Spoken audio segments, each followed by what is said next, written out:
Bem-vindos ao B de Barbárie. É cedo demais pra dizer que Os Dragões Não Conhecem o Paraíso é o meu livro favorito do Caio Fernando Abreu?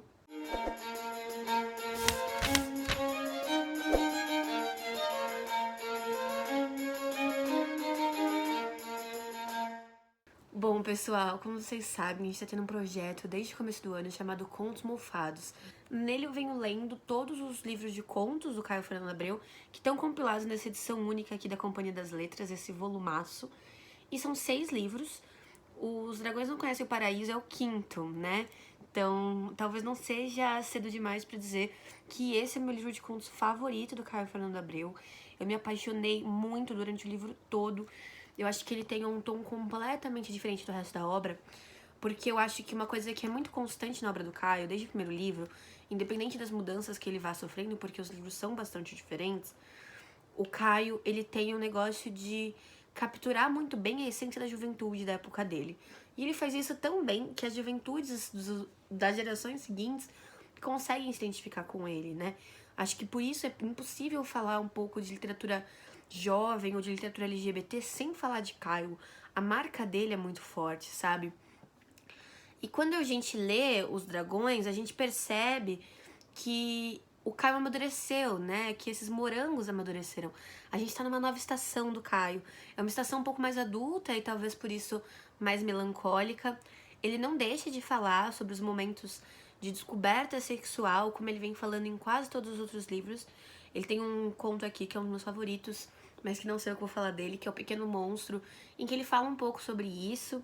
Então, ele mantém essas temáticas dentro da sua obra, mas eu acho que ele gira um pouco o ponto de vista. E o que a gente tem é um Caio um pouco mais melancólico, um pouco mais sóbrio e um pouco mais preocupado com coisas mais universais no sentido da morte, por exemplo.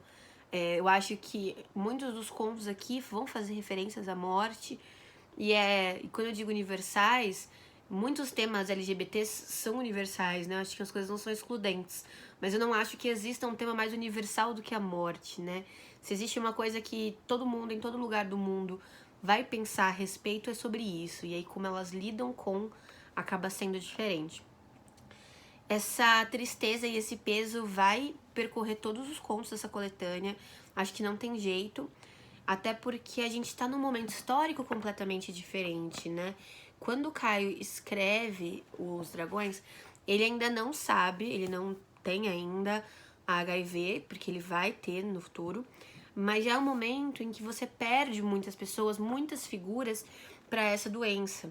Então já é uma coisa que fica no imaginário coletivo, né, dessa geração. Inclusive, é uma doença que, mais do que a doença física e as mortes, também carregava um estigma social muito grande, né? Então, os LGBTs ficaram marcados por muito tempo, principalmente os gays, nesse caso. E a gente tem aqui, nesse primeiro conto, que é linda, uma história horrível, que é o conto que eu vou falar com vocês a respeito, tem até uma epígrafe do Cazuza, que foi outro grande artista que a gente perdeu para essa doença. Então ele coloca aqui: você nunca ouviu falar em maldição, nunca viu um milagre, nunca chorou sozinha num banheiro sujo, nem nunca quis ver a face de Deus, que é um trecho de Só as Mães São Felizes. E aqui nesse conto, o Caio tem um protagonista que vai visitar a mãe. E nessa visita, as coisas ficam muito pelo não dito. Toda vez que eles conversam ali e ela faz perguntas, ele responde, a gente tem alguns ecos de pensamento dele a respeito dessa resposta que ele deu para a mãe, que mostra que ele tem uma vida que não pode ser compartilhada de modo completo com os seus familiares, porque eles não entenderiam o que está se passando ali.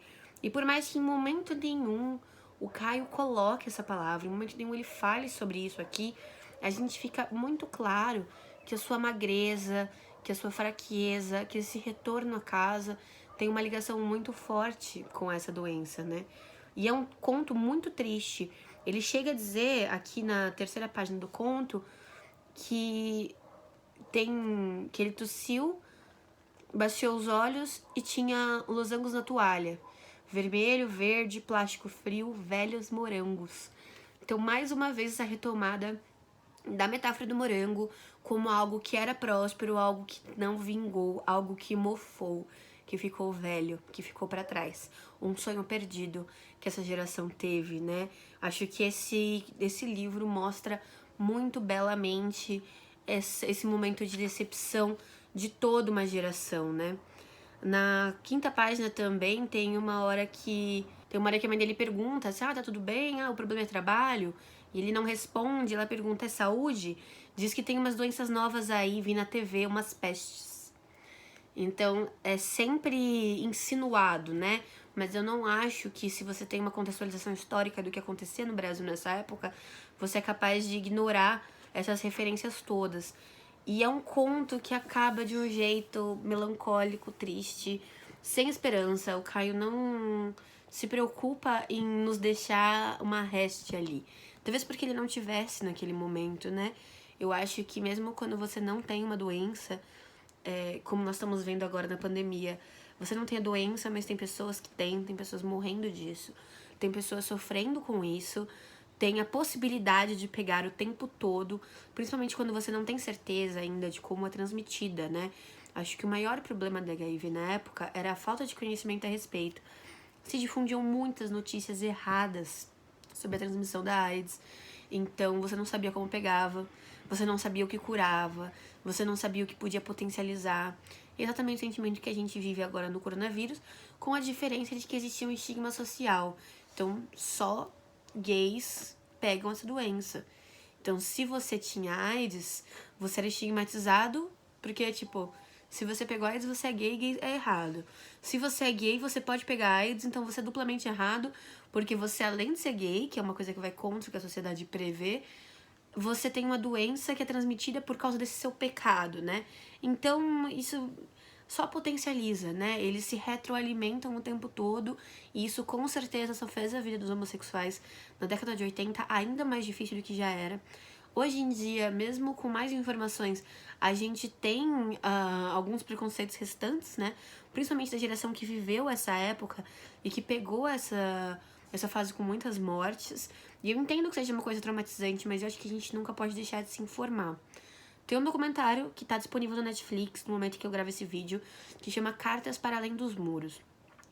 Quando o Caio descobre que tem HIV, ele escreve cartas e elas são publicadas nos jornais.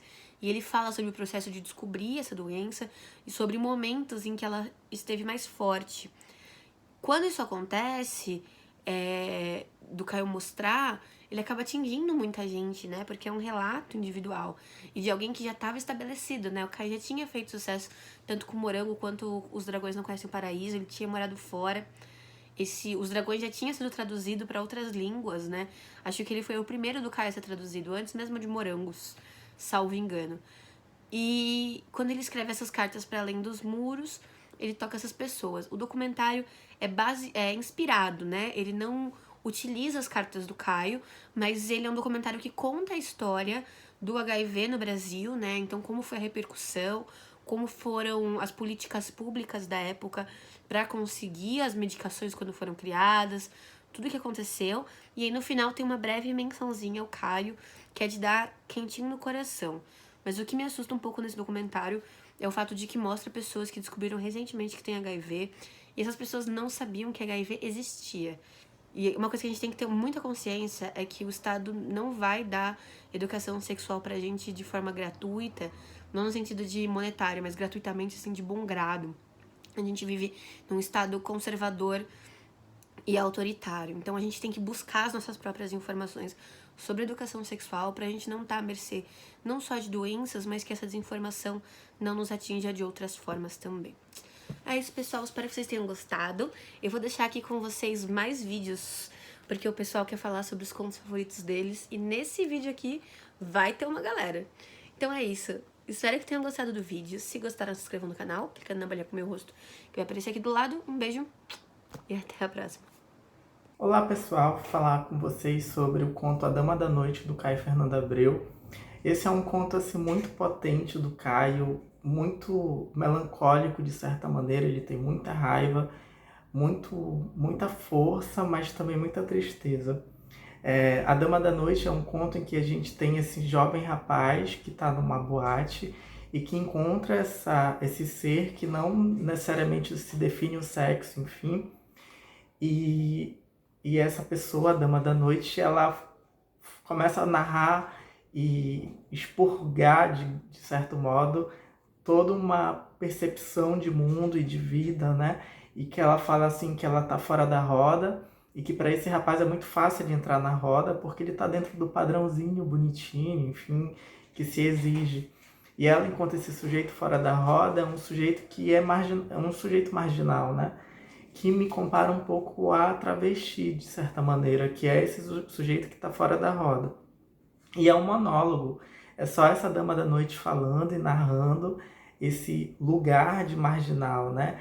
Então, assim, já é uma sacada muito legal aqui do Caio Fernando Abreu, porque ele coloca esse sujeito marginal como porta-voz da narrativa de um modo muito contundente, assim, é ele que fala, não é a pessoa que está na roda que fala, é ele, né? É esse sujeito marginal.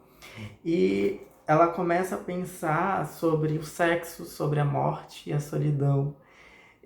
E é uma época assim que ela retrata, porque me parece, por ela já ser mais madura, ela viveu a década de 80, de 70, ela viveu o amor, ela viveu o toque do outro, ela viveu o sexo, ela viveu a liberdade.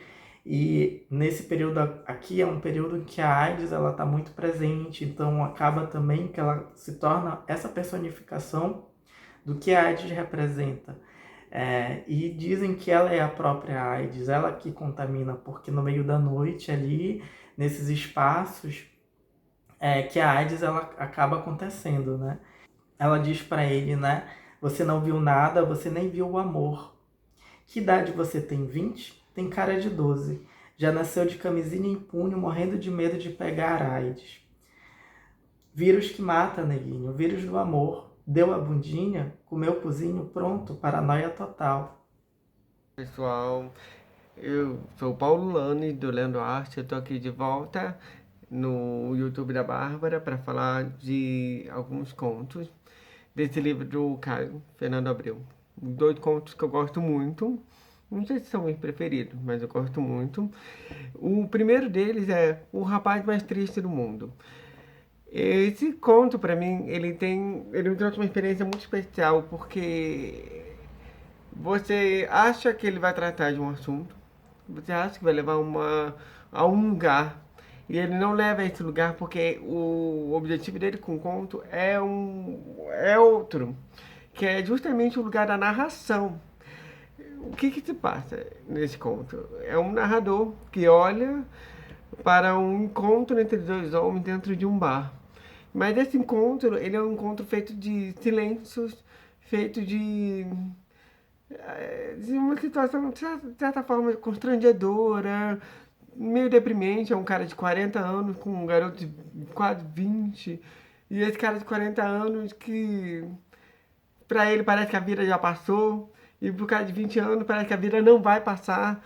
Então, o interessante desse conto é a tentativa desse narrador de olhar para esses dois homens, que a gente não pode nem dizer que é um casal, porque esse narrador não sabe nada sobre eles, não conhece eles antes, não sabe nada de além daquilo que ele está vendo dentro de um bar. Ele assume ali uma posição de voyeur, que é uma posição muito interessante, porque ele fica tentando encontrar o desejo, as dores desses dois, e evoca um conto cheio extremamente carregado de solidão, de melancolia, de tristeza, que certamente abate a muitas pessoas, não só a um contexto da homossexualidade no Brasil, principalmente na época do Caio Fernando Abreu, né, dos anos 80, mas com até hoje, com muitos de relacionamentos.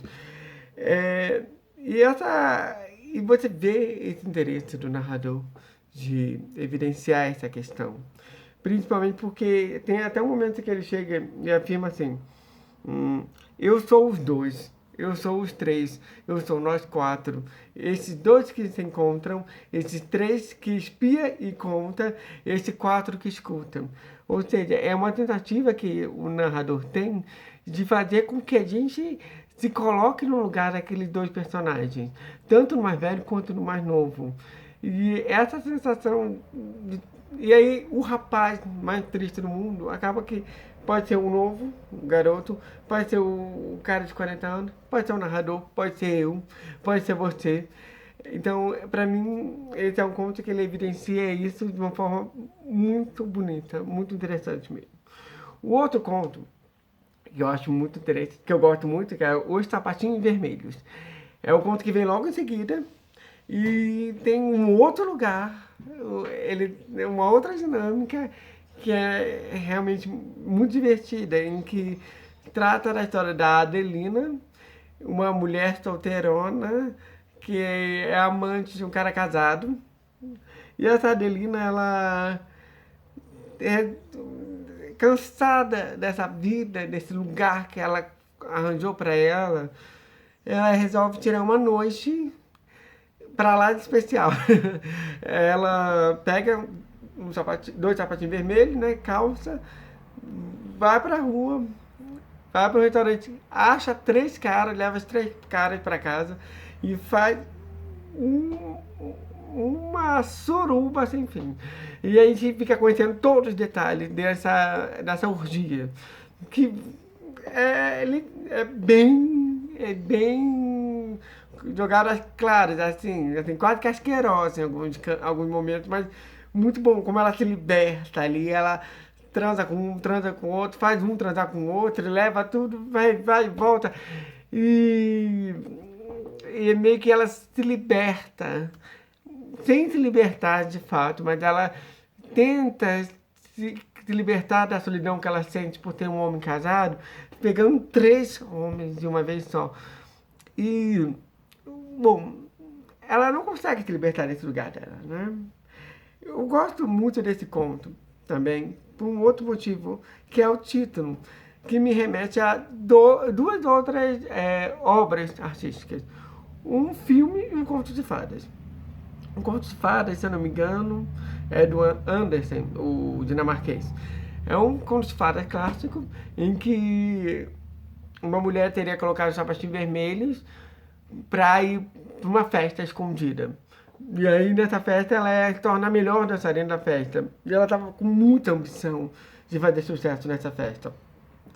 Só que quando ela se cansa, os sapatos não se cansam e continuam a fazê-la dançar, dançar e dançar e dançar até que ela morresse dançando. Já o outro é um filme inglês dos anos 40. É um musical muito sombrio, mas muito bonito. Eu gosto muito desse musical. E que conta a história de uma mulher, uma dançarina, que vai atuar num balé que o título do balé é Os Sapatinhos Vermelhos e o tema é esse, o do Conto de Fadas.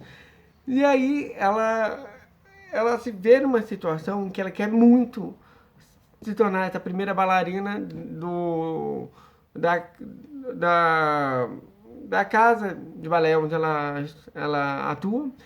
E só que ela, ao mesmo tempo, ela se apaixona pelo cara que escreveu essa peça. E o responsável pela companhia de balé não quer que ela se perca com nada, que senão o treinamento para extrair a peça. E ela fica nessa loucura entre o trabalho dela, a arte dela e o amor da vida dela. E aí isso leva para um final trágico, que é o final do Conto de Fadas. Não é esse o final do conto, tá? Ela não transa, a Adelina não transa até morrer, mas ela é outra coisa que morre, né, dentro dela. Essa possibilidade de se libertar fazendo demais, o pensar que por ela quebrar todas as barreiras convencionais, ela vai conseguir chegar em algum lugar. É muito doloroso isso, porque dá um gosto amargo para uma experiência que parece ter sido deliciosa para ela, né? Bom, é isso. Espero que vocês tenham gostado. Foi uma análise bem rápida, até para não demorar bastante aqui, tá?